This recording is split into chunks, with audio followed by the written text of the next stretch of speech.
चलो ध्यान देते हैं। सवाल नंबर 3 कह रहा है एक मकान के आधार से एक मीनार के शीर्ष का उन्नयन कोण 60 अंश है तथा उसी मकान के शीर्ष से मीनार के शीर्ष का उन्नयन कोण 45 अंश है। मकान और मीनार के बीच की दूरी 20 मीटर है। तो मकान तथा मीनार की ऊंचाई ज्ञात करना है। तो सबसे पहला काम हम लोग चित्र बनाते हैं। शीर्ष मतलब उसका ऊपरी हिस्सा, चोटी। तो अब देखो बात नहीं, यहां पर दो चीजें हैं, एक मकान है और एक मीनार है, ठीक है ना। तो अब ध्यान देते हैं, बात किया है कि मकान के शीर्ष से,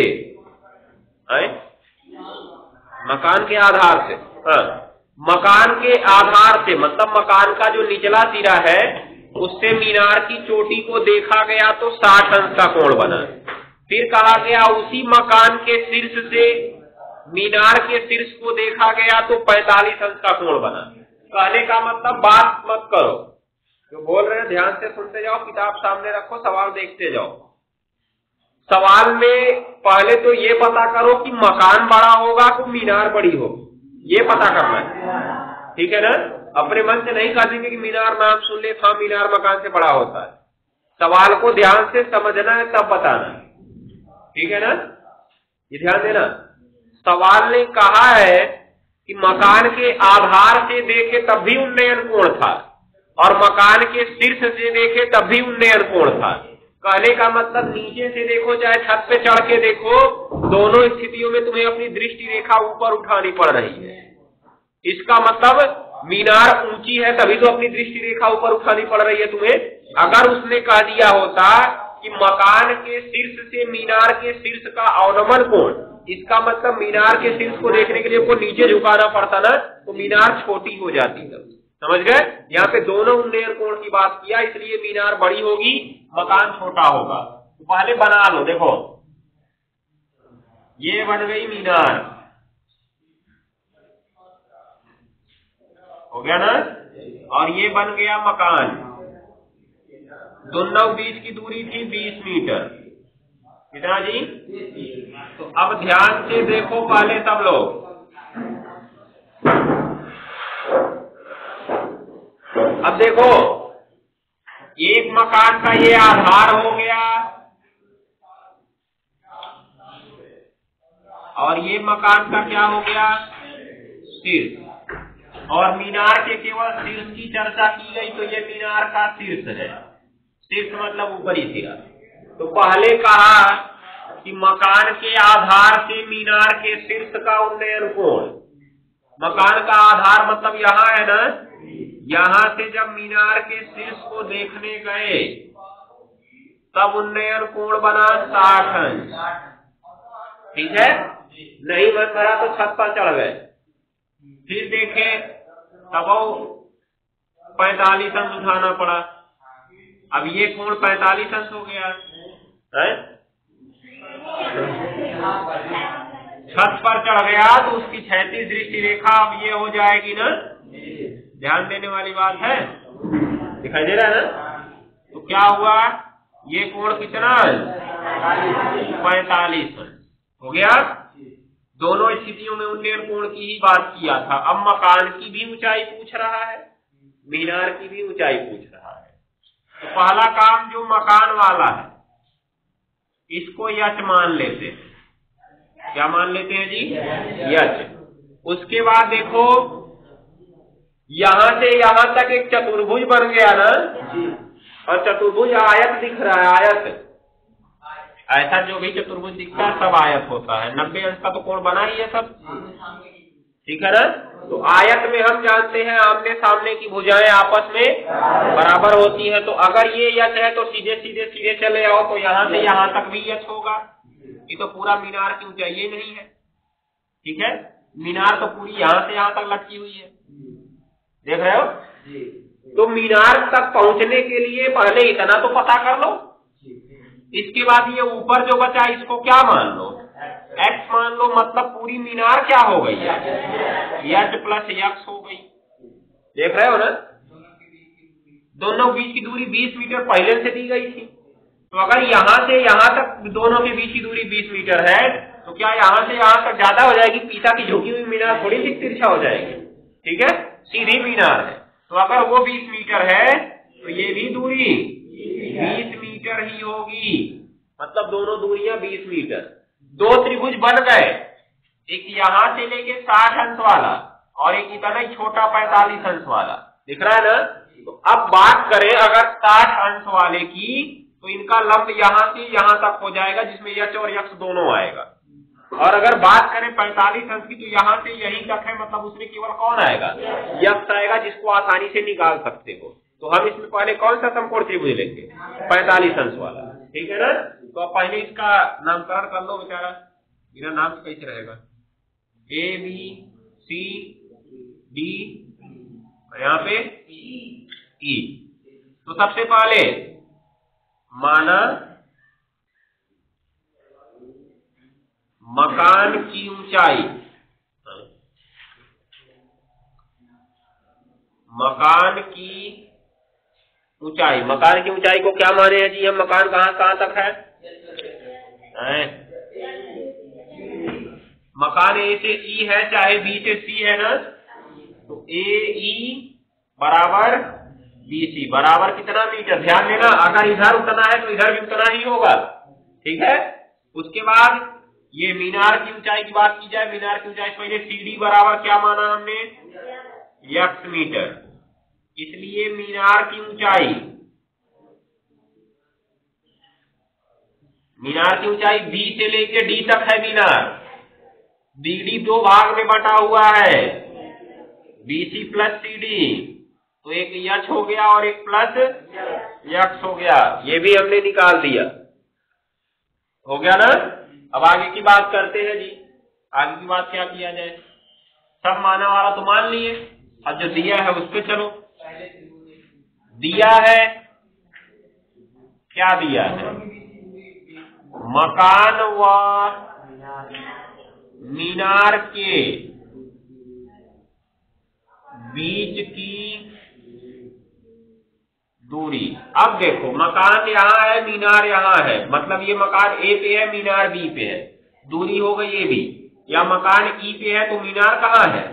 मतलब चाहे ए बी कर दो चाहे ई सी कर दो, दोनों सेम सेम। और कितना?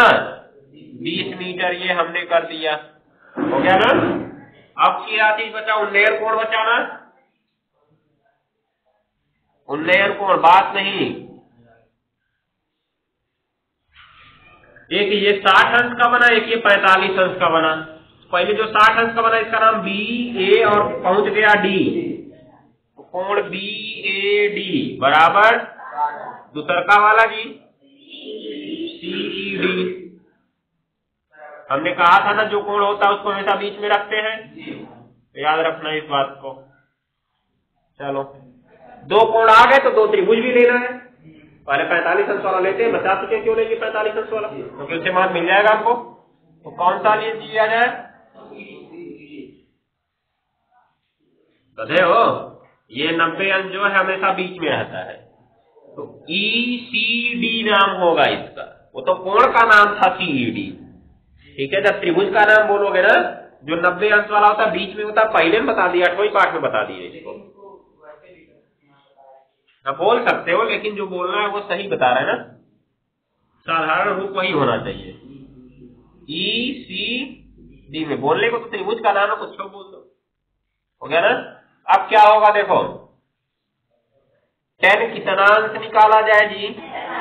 45 अंश बराबर लंब बट्टे, बात कर रहे हैं छोटका त्रिभुज की, मतलब यहाँ से लेके यहाँ तक, तो ये वाला लंब है ना, सी से डी लंब है, और इसके नीचे ये ई सी आधार है। 10 45 अंश का मान 1, सी डी का मान है यक्ष, और इसका है 20, तो 20 का इधर गुणा हो जाएगा ना, तो 20 बराबर या यक्ष बराबर। हमको तो इससे कौन मतलब थोड़ी ना है, ये थोड़ी सा मीनार के ऊपर झंडा लगाया है, झंडा वाला बताना, ठीक है ना। हमको पूरी मीनार ही बतानी है इस बार, तो अभी यक्ष भी चाहिए होगा। अब यह चाहिए होगा तो दूसरे त्रिभुज में चलना ही पड़ेगा, ठीक है। तो दूसरे त्रिभुज में चलते हैं अब।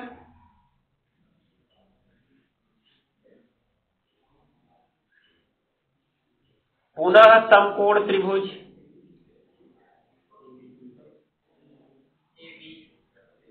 बड़का वाला ना 60 अंश वाला, यहां से गया वहां तक ABD में हो गया ना। tan कितना अंश निकालोगे जी? 60 अंश, क्योंकि tan 60 अंश का कोण बना हुआ है। तो देखो यहां से गया ऐसे यहां तक, मतलब B से गया D तक लंब हो गया ये, और ये नीचे वाला आधार है ना, तो B से D तक लंब है, मतलब पहले इसको लिखो तो लंब बटे तो आधार, लंब है इसका BD और आधार है इसका AD, ठीक है ना। मान रखो tan 60 अंश का मान करनी 3 और बटे क्या लिख सकते हो? BC का मान क्या आया जी? BC का है BD है ना, BD। तो BD का मान है यच प्लस यक्स, और ये इसका है 20। तो तिरछा गुणा कराने पर यच प्लस यक्स का देखो, एक का गुणा यच प्लस यक्स में होगा, कोई फर्क पड़ेगा क्या? एक का गुणा करने पर फर्क ही नहीं पड़ता है। बराबर 20 का गुणा करनी में 3 में, तो 20 करनी में 3 हो गया, 20 के बाद लगा दिए करनी में 3 गुणा कर रहे हैं, हो गया ना। अब यक्स का मान रखने पर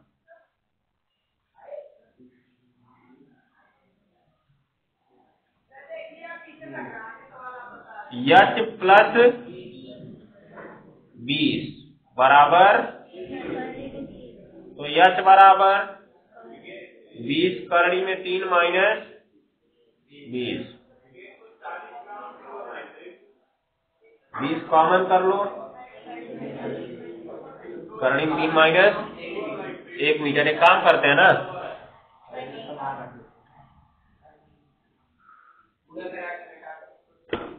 कहे कितना जोश में आए हैं। इसलिए मीनार की ऊंचाई यच प्लस यक्स देखना है ना। यच का वैल्यू क्या मिला जी? 20 करनी में 3 माइनस 20 ना मिला, और उसमें यक्स जोड़ना है, तो यक्स का मान क्या मिला? 20 से 20 तो कितना आ गया? 20 करनी में 3 मीटर। चाहो तो इसका मान 1.732 रख के गुणा भी करा लो, ठीक है। उत्तर क्या दिया है? 34 ना, ठीक है, सही है। मतलब इसका मान कितना रख सकते हैं? 1.732। पहले एक जीरो है तो एक जीरो बढ़ा लो, और 2 दूनी 4, 2 तिया 6, और उसके बाद 2 सत्ते 14 को 4, 2 1 कम 2 1 3 अंक बाद है ना, तो 34 कितना आ गया? 64, और आगे क्या लगा देंगे? मीटर लगा देंगे, बस। इस तरह से सवाल लगेगा, इतना आसान सवाल है ये।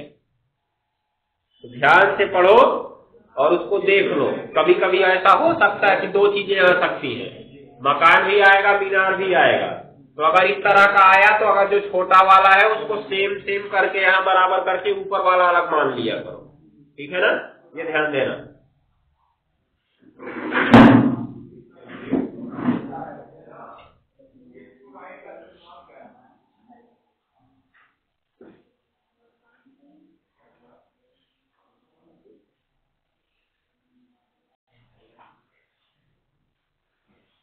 चलो देखो जी, अभी हम लोगों ने देखा उसमें मीनार की ऊंचाई, मकान की ऊंचाई पूछ रहा है, तो मकान की ऊंचाई यच है ना, और यच का वैल्यू आया है 20 करनी में 3 माइनस 20। अब देखो 20 करनी में 3 का मान क्या निकाले हो तुम? 34.64 ना, उसमें 20 घटा दो, बच जाएगा 14.64 मीटर। ये मकान की ऊंचाई हो गई, नोट कर लो। चलो सवाल नंबर नंबर 4 देखो, कह रहा है कि किसी समय सूर्य का उन्नयन कोण 30 अंश था, एक मीनार की परछाई 20 मीटर नापी गई। कहने मतलब ये स्तंभ था या मीनार था, ठीक है ना, और यहाँ पर सूर्य भगवान थे। अब भगवान है कि देवी देवता है, कुछ भी हो सकते हैं, समय समय पर इनका प्रकाश बदलता रहता है। अब देखो यहां से जब इसका प्रकाश आ रहा था तो मीनार पे पड़ेगा तो इधर मीनार की परछाई बन जाएगी ना, ऐसे देखो ऐसे आएगा, जहां तक जमीन पे जाके लग जाएगा वही इस मीनार की परछाई हो जाती है। क्या? हाँ, तो और कहाँ जाएगा? ये देखो मार्कर पेन है ना, इसकी जो परछाई बन रही है, देखो यहाँ पे दिख रहा है नहीं दिख रहा है, ये यहीं पे आ रहा है। जब यहाँ शीर्ष पे रखेंगे तभी आएगा। यहाँ पे रखिए, क्या हमारी उंगली का ऊपर हिस्सा दिख रहा है? हमारी उंगली दिख रही है? यहाँ पे नहीं दिख रही। जब यहाँ पे हम रखेंगे तब दिखेगा। निष्कर्ष क्या निकल रहा है, जब तुम यहाँ पर अपनी आंख निकाल के रखोगे ना तब तुमको सूर्य भगवान दिखेंगे। यहाँ पर तुम्हारी आंख निकाल के रखने से क्या दिखेगा? तब तो छांव में हो गए। धूप होती है तो कहाँ छिपते हैं लोग? दीवार के किनारे आके छिपते हैं ना, जिससे सूर्य भगवान देख ना पाए। लेकिन जैसे थोड़ा सा निकले बस देख लेते हैं। तुम उनको देखे कि नहीं, वो तुमको देखे, ठीक है ना। निष्कर्ष क्या निकल रहा है, ये जब इसकी परछाई के आगे निकलोगे तभी तुम देख पाओगे, ठीक है। ये चीज को ध्यान में रखना। तो कहने का मतलब जब ये ऊपरी हिस्से से आएगा तो वही उसकी परछाई बनती है ना। तो अब क्या हुआ, यहां तक इसकी परछाई बनी हुई है और परछाई कितने मीटर लंबी है? 20। और सूर्य का उन्नयन कोण मतलब यहां से सूर्य को देखा तो कितने अंश का कोण बना था? 30 अंश का कोण बना था। ये यश निकालना है, निकाल लो, बस निकाल लो। इसको क्या बताएं, ये तो पहले सवाल हो गया। पहले सवाल बताया नहीं कैसे? लंब निकालना है, आधार दिया गया था, कोण भी दिया है। क्या निकालोगे इसमें? तुम बताओ क्या निकालोगे? साइन निकालोगे, कॉस निकालोगे, टेन निकालोगे? क्यों टेन निकालोगे? टेन क्यों निकालोगे? लंब और आधार है, टेन में लंब और आधार होता है, इसलिए टेन निकालेंगे, ठीक है ना। निकाल लेना टेन, नोट कर लो। क्या?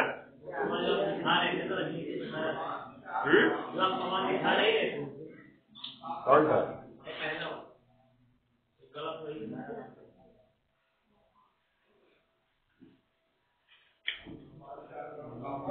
इसके बाद कौन सा बताना जी? अब 8वां नंबर।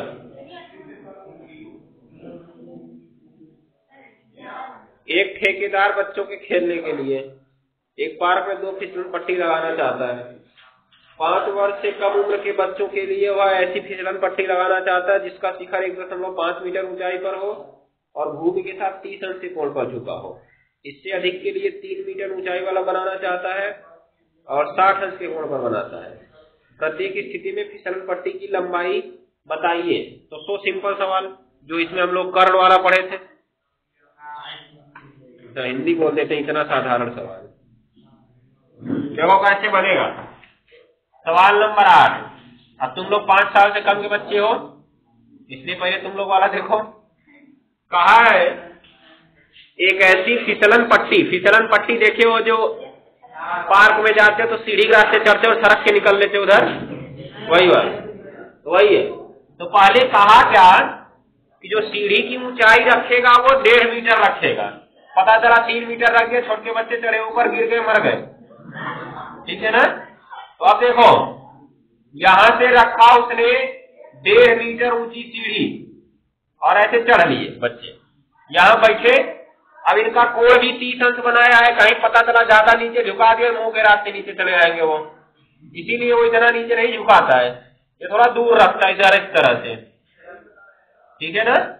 तो कोण कितना बनाना था उसको? जमीन से 30 अंश का कोण बनाना था। तो पूछ रहा है फिसलन पट्टी की लंबाई क्या होगी? यहाँ थोड़ी नहीं चलेगा, रखा इस पे फिसल रहा है। तो फिसलन पट्टी की लंबाई ये है, मतलब इस बारी क्या निकालना है हमको? कर्ण निकालना है, ठीक है ना। तो कोण दिया है, लंब दिया है, कर्ण दिया है, क्या निकालेंगे? साइन निकालेंगे, ठीक है ना। तो साइन 30 अंश बराबर करके निकाल लोगे। ठीक है, तो निकाल लेना मान उन लिख के पूरा डायरेक्ट कर दे। साइन 30 अंश बराबर 1.5 मतलब लंब हो गया और बट्टे कर्ण, ये लंब है और नीचे क्या रहेगा, तो कर्ण क्या है, यक्ष है ना, इसका मान 1/2 बराबर 1.5 बट्टे यक्ष, तो इसका तिरछा गुणा हो जाएगा ना 1.5 और पूरे कितना हो जाएगा 2, 1.5 दूनी 3। फिसलन पट्टी की लंबाई होगी कितना मीटर, 3 मीटर होगी। कितना होगी जी। दूसरी स्थिति में जो 5 साल से बड़े थे जैसे हम लोग, ठीक है, तो इनका जो फिसलन पट्टी की लंबाई थी वो रख दिए 3 मीटर। अब इनके लिए 3 मीटर क्या चढ़ के वैसे कूद जाएंगे। अब ये चढ़े तो इनका ये भी थोड़ा नीचे कर दिए, कितने अंश के कोण पर जी, 60 अंश के कोण पर।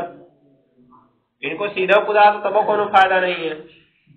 अब यही फिर पूछ रहा है, दिख रहा है, तो फिर से साइन निकालोगे जी, साइन 60 अंश इस बार निकालोगे, फिर लंब बट्टे क्या होगा, कर्ण होगा। साइन 60 अंश का मान कितना जानते हो, कर्णी 3/2, लंब रखा इस बार तुमने 3 और कर्ण क्या रखे, यक्ष, तो कर्णी में 3 का गुणा यक्ष में और 2 का गुणा 3 में, तो यक्ष बराबर 2 तिहाई 6 बट्टे कितना, कर्णी में 3। इसको परिमेयीकरण करा के हल कर लेना हो जाएगा ना, ठीक है, इसको परिमेयीकरण करा के हल कर देना हो जाएगा हल। अब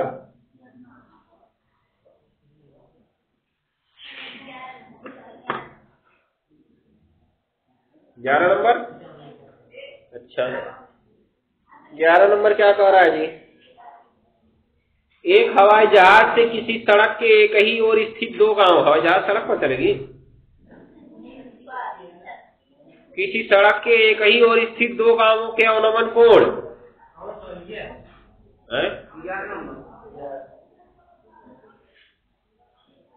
एक ही ओर स्थित 2 गांवों के अवनमन कोण 45 अंश और 60 अंश देखे गए।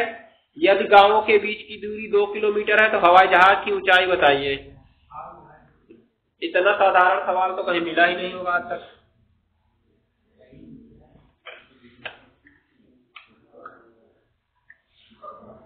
यहाँ पर जो सड़क की बात किया है वो अर्थ है कि हवाई जहाज के एक ही ओर है, ठीक है ना। कहने मतलब जो हवाई जहाज ऐसे जा रही थी तो एक आदमी उसमें देखा सर निकाल के अपना, तो जो गांव दिखे ना उसी को दिख गए दोनों।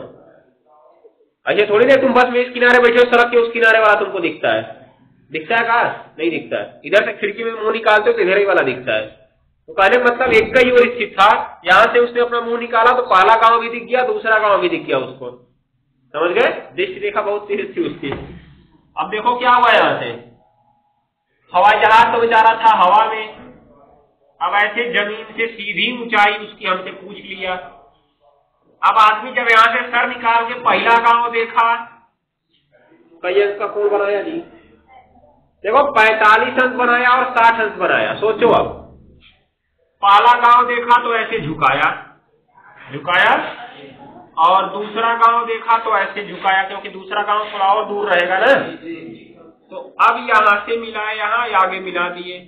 ये पहला गांव था ए, दूसरा गांव था बी, दोनों गांव बीच की दूरी बहुत दूर था क्योंकि झगड़ा हुआ था इन दोनों बीच। अब देखो क्या हो गया, यहाँ पे पूछ क्या रहा है, मीनार की ऊंचाई हमसे यह पूछ रहा है, पूछ ये रहा है बेकार में, हमको इसको मानना पड़ेगा क्योंकि बिना इसके माने काम होने वाला नहीं। तो कल वाला सवाल बन गया नहीं बन, कल ही वाला सवाल तो है, पहले संबंध निकला था उसके बाद तब इसकी वैल्यू निकली थी, दिखाई दे रहा है। उसके बाद ये कोण 45 अंश और ये कोण 60 अंश। बहुत खुशी की बात है, बहुत दिमागदार हो तुम लोग, सोच के बताना। अवनमन कोण बोला, उन्नयन कोण बोला, अच्छी बात है। तो यहाँ से उसकी जब वो निकाला सर तो दृष्टि रेखा बेचारा चिड़िया देखने की रही होगी उसकी, लेकिन दिख गया गांव उसको, ठीक है ना। देखो ये कोण 60 अंश, ये कोण 45 अंश, संभव है का नहीं, मान लो ये ठीक है, ये आएगा घूम फिर के यही आएगा ना। पहले हमको ये बता दो ये कोण सही है गलत है, क्यों गलत?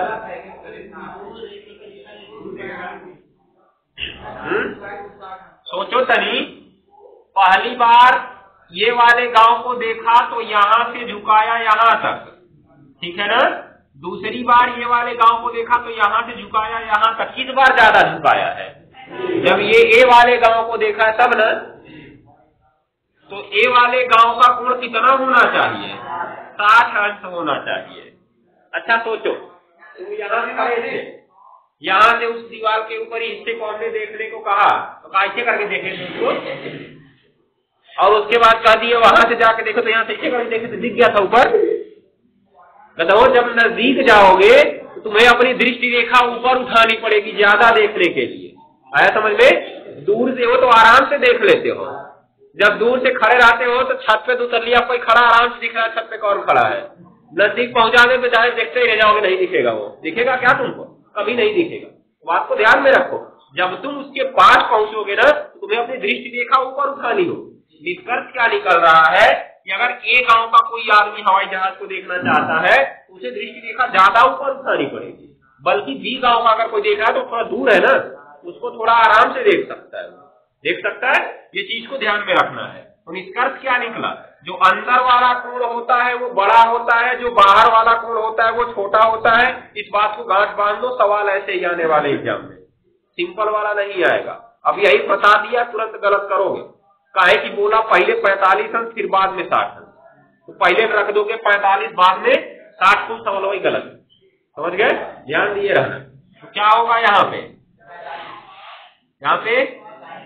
45 यहाँ बनेगा और 60 अंश यहाँ बनेगा। हो जाएगा ना? काम हो गया, लग जाएगा। अब ये वाला कोण 45 अंश और ये वाला कोण 60 अंश। नाम लिख लेना, ए भी लिख दिए हैं, सी डी और यहाँ पे ई कर सकते हो। 45 अंश वाले का 45 पहले कर लेना एकांतर कोण से, और फिर 60 वाले का 60 एकांतर कोण से। एग्जाम्पल कल में बताया, कल या परसों वाला एग्जाम्पल, एकदम वही सवाल वही है, तनिक भी नहीं बदला हुआ है। ठीक है ना? ध्यान देना।